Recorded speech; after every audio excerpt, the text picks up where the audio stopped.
Hey guys, it's Lemon Jose and welcome back to the Treyarch Zombies Marathon. Today I'm going to be reviewing Riese. Riese, aka The Giant, is a map that I know very intimately. I loved this map as a kid. It was my second Zombies map ever. I know every camping location, every training location, every secret, every strategy. This map was my treasure. And not only that, but I wasn't alone in this opinion.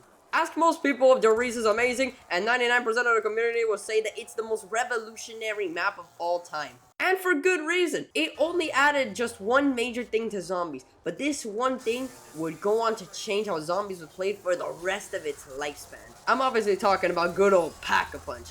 What is this beauty? Well, stick around and let us find out why people claim it to be the most revolutionary map of all time, and if it still holds up to this day. I can see them everywhere, they're waiting for me. Jesus Christ, there's so much fucking shit to talk about in this goddamn section. Now this is when the story really tries to pick up the pace. Technically, this map is a prequel to Shino Numa. This is how the story goes. You guys remember that crazy Nazi German scientist from Shino Numa, Edward Richthofen? Well, that guy used to actually be semi-normal. He used to have a partner called Dr. Maxis, and these two worked for a Nazi group called Group 935, and Riese takes place in one of the facilities that they have. Richthofen and Maxis were working on teleportation, and somehow they found Element 115. If you guys remember, Element 115 was oozing out of the meteor from Shino Numa. And while they were using it, they accidentally created the first ever zombie. Maxis decided to say fuck teleportation and decided to build wonder weapons instead. He was actually the guy who helped create the Wonder Waffle. But Richthofen still tested with teleportation behind Maxis' back, and he accidentally teleported himself to the moon. While Richthofen was on the moon, he finds a big ass pyramid and touches it. This pyramid would go on to corrupt Richthofen's mind and turn him into a psychopath who wants to control the ether, which in this case is the universe. You can even find writing on the map where they reference Richthofen's motivation. Richthofen creates a station on the moon, comes back to his facility, and grabs Maxis and his daughter Samantha and teleports them to God knows where. Goodbye, Samantha! Goodbye, Dr. Maxis.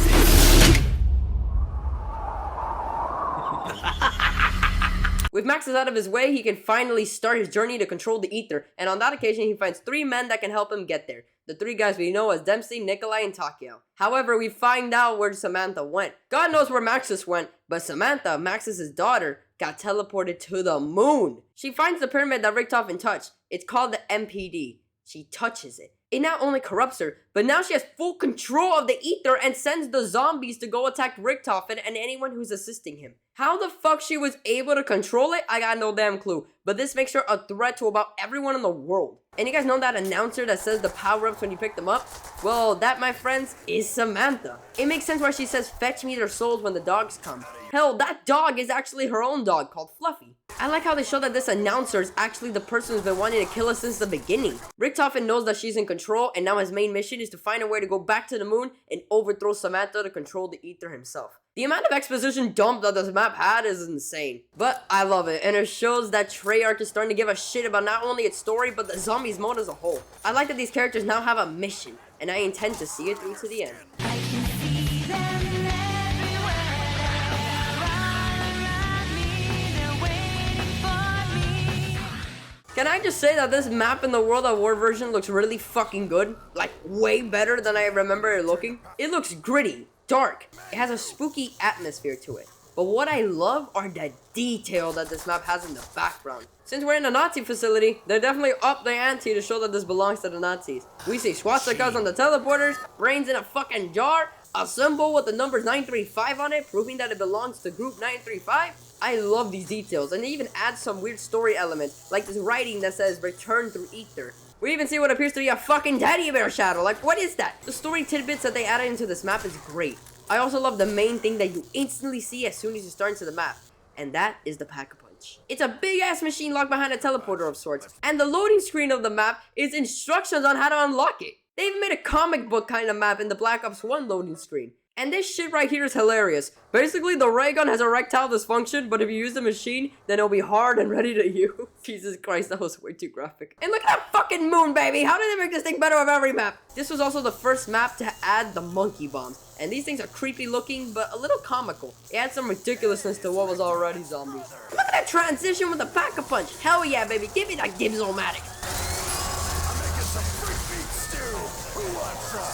I just love the visuals for World at War. They even made the zombies look creepier. How do you do that? Sometimes they even just stand around shaking their head. Why is this so creepy for me? Oh, stop that. Overall, World at War did a pretty good job. But let's see how the remasters make this map look. BO1 looked way better than I was expecting it to look. Basically, they added better lighting to the Riese, and I think it made it look pretty good. But what I love most about it is that it kept the same atmosphere as the original. With remasters, sometimes they destroy the atmosphere to make an objectively better looking map. But with this one, they kept the same vibe, which helps make it look as if it's the definitive version of the Riese. I really enjoy looking at it. Also, the door to the Pack-a-Punch looks so much more blue. I love it. Now let's talk about BO3. Jesus. It's a fucking weird-ass remaster. It changed what was the original the Riese and gave it a different kind of atmosphere. Now instead of it being a dark and gritty Nazi facility, it's now a beautiful Nazi facility. I do think that it looks mighty fucking fine. I mean, look at those colors. They even added new shit like a secret perk, a fucking robot head in the back of Spawn, and lights on places in the map that weren't there before, like the clock and the Der Riese facility sign. But it also feels lifeless in a way. I mean, look at the brain jars. They don't even have brains in them anymore. And they're dark as fuck to the point where I have no idea how anyone can realize that it's even there to begin with. I do like the box though. I think the blue light really pops out in this map, and the light in the sky is very vibrant. But overall, it's unfaithful to the OG, and therefore, it's the worst visually in my opinion. I love the visual prowess of the OG, and the BO1 remaster did a fairly good job in keeping its atmosphere. I can see them everywhere. Around me, they're waiting for me. There are a few things that they added to the sound design this time around. The Pack-a-Punch machine not only makes sick-ass futuristic noises when it's turning your gun into a lead machine, it also has its own little jingles you hear for it.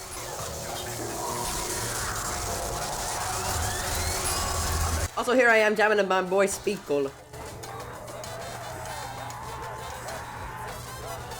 The soundtrack is also fucking great. Do you guys remember the death music from Shino Numa? Well, they made a full version of that song called Beauty of Annihilation. And it's a certified zombies classic.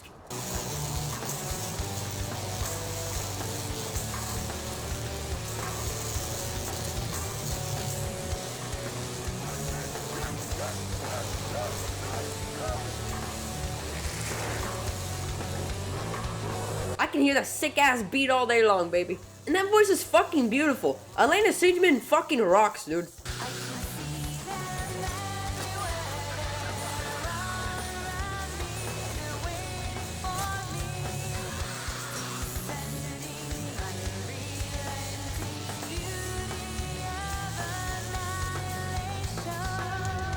And the end of the song straight up gives you chills just hearing it.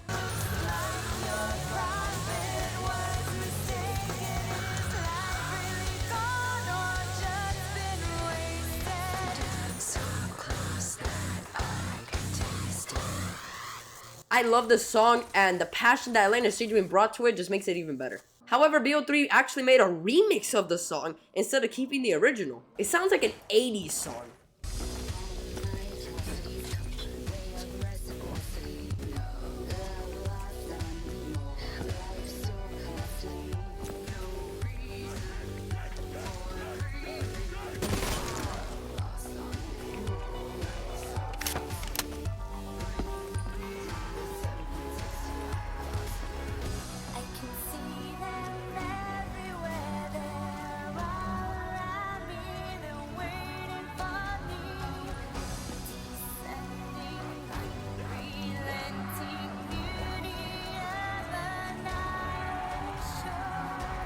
I like the beat, and I like the singing, but in my opinion, it's just inferior to the original.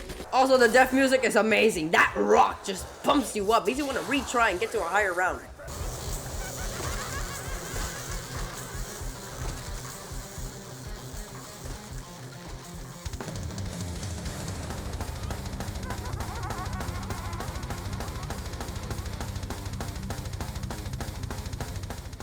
As for the sound design, wow, is this place creepy. When you start the map, the German voice in the background is slowly losing its humanity, and it gives you a bad feeling. Power levels critical. Imagine that. We need to turn the power on. How original. He also talks the whole time when you're doing Pack-a-Punch. You have 25 seconds to link with the mainframe. And the zombies sound even scarier than before. They just scream way louder than before. Touch this.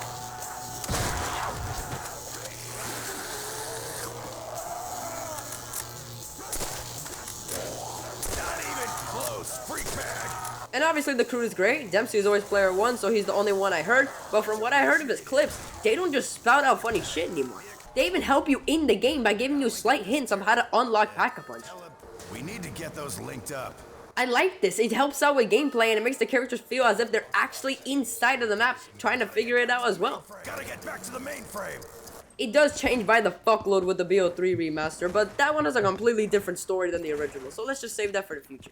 Also, the announcer has a new power-up that they spout out, and that power-up is Carpenter. When I was 5 years old playing this map for the first few times, I always thought the announcer was saying cranky time. Get it? Because it was a hammer, and it focuses the windows. It just sounded like it, man. Don't tell me that doesn't sound like cranky time to a 5-year-old. You meatheads are too stupid to quit. Overall, sound design is great, and once again, adds a lot to the gameplay. I can see them everywhere.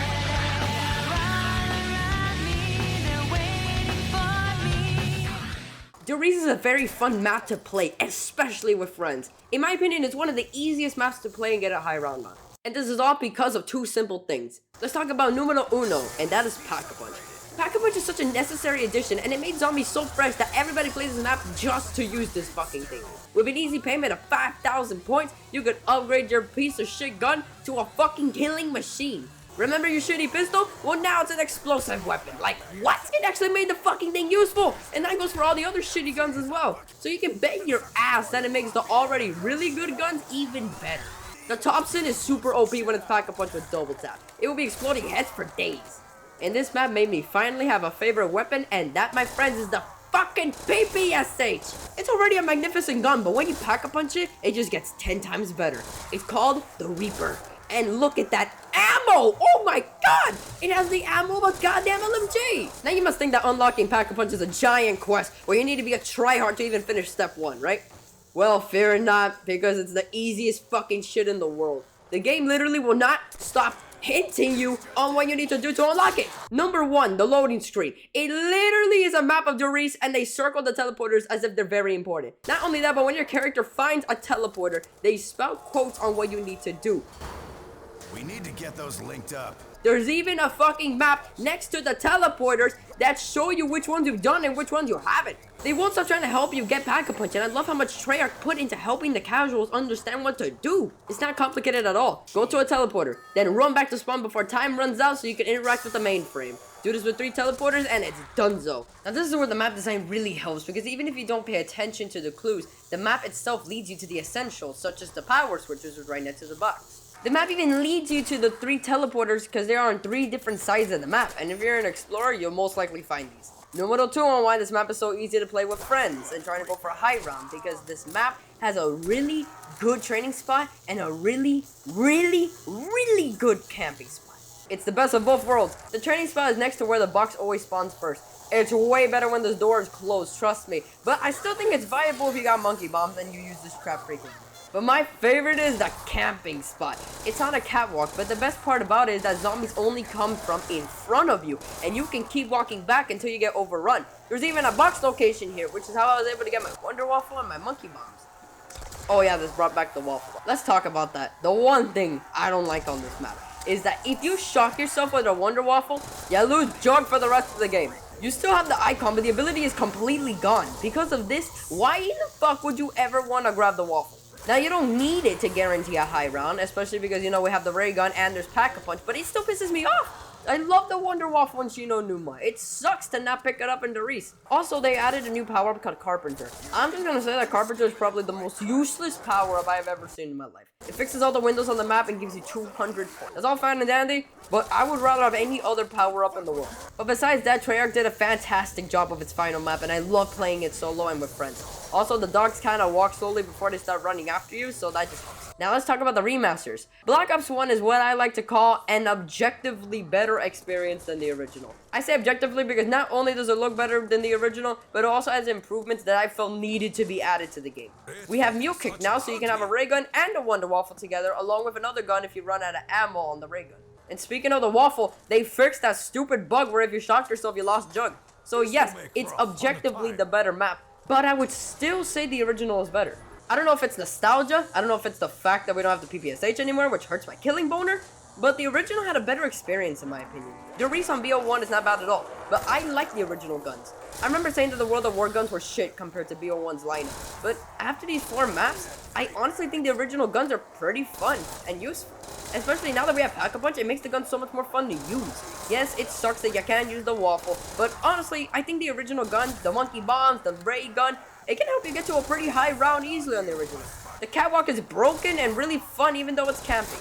The Riese on BO1 just has inferior guns, so I don't know how to feel. It's probably nostalgia, but I would come back to the original far more than the BO1. Now let's talk about BO3. BO3 is a toughie to talk about because it doesn't feel like much of a difference in terms of gameplay.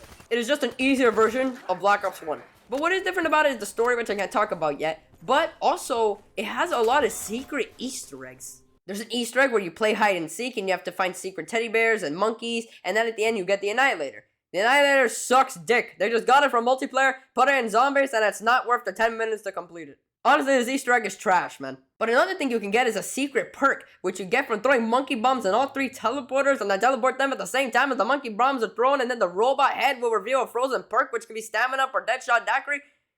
What? It's kind of tedious to do, but I mean, if you have monkeys, you might as well. If you're a fan of Easter eggs and shit, then I think that the Black Ops 3 remaster can fulfill that little quirk of yours. It's not bad in my opinion. I love Easter eggs, but these ones are a little too tedious for me, and the map itself is just way too simple. I can see them everywhere. Around me, they're waiting for me. I was so happy to come back to one of my favorite maps of all time. The original Riese is really hard to beat for me. I love its weapons, its atmosphere, the camping spot, the monkey bombs, the Pack-a-Punch.